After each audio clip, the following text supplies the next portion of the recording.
From her home city of Oakland, California, there are early trickles of support for a Kamala Harris presidency. She's not afraid to speak loudly. And, that's what we need right now. But for voters blindsided by Biden's announcement, questions linger about the woman he endorsed. I like her, but I also feel like she's not super popular. I think if Obama came out and said, yeah, stick with Kamala. So far, the former president hasn't done that.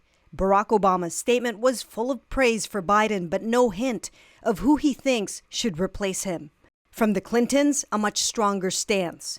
In their statement, Bill and Hillary wrote, "We are honored to join the president in endorsing Vice President Harris and will do whatever we can to support her."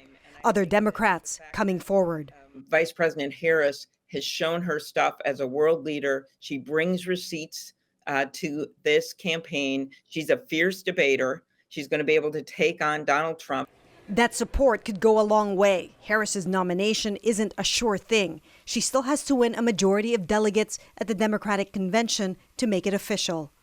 Her approval ratings as vice president are not great. In fact, in kind of the current polling, the matchups against former President Trump, she's faring only kind of marginally better than President Biden. In her time as vice president, Harris has not had a huge profile. Some have said she's been sidelined to give Biden more room to shine.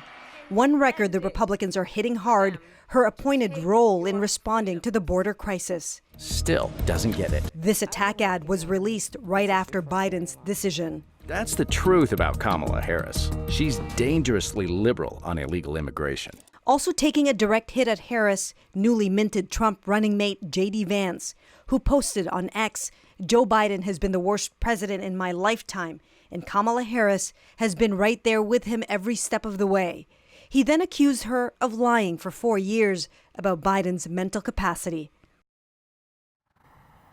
So, Chris, Harris is already seeing, I gather, like a surge of money come in to support her presidential campaign. What does this tell us?